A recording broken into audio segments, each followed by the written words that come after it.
kenapa oli harus diganti secara rutin? Apa yang terjadi kalau kita nekat tidak mengganti oli mesin? Video ini akan jadi jawabannya.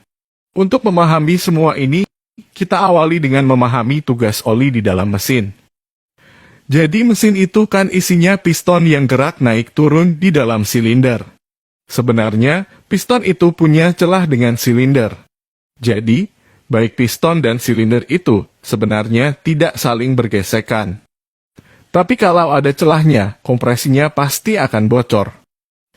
Karena udara yang mau dikompresi bisa keluar lewat celah-celah ini, itulah alasan piston punya sepasang ring. Ring ini akan merapatkan celah tersebut. Dengan kata lain, ring inilah yang akan bergesekan dengan silinder. Baik ring piston dengan silinder sama-sama terbuat dari besi. Yang mana kita tahu, kalau besi ketemu besi, pasti gesekannya bisa keluar api. Di sini, oli berperan sebagai penengah. Jadi oli ini punya kemampuan khusus, yakni masuk ke celah supermikro.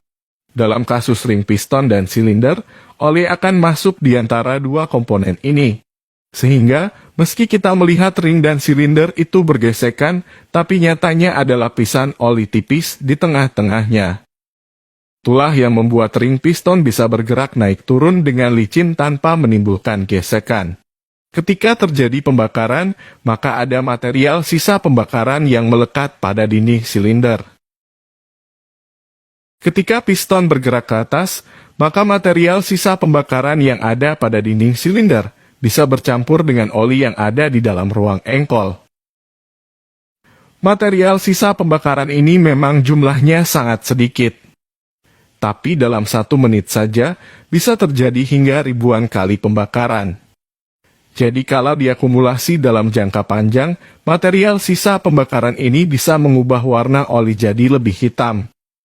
Jadi warna hitam pada oli itu disebabkan karena oli terkontaminasi oleh material sisa pembakaran.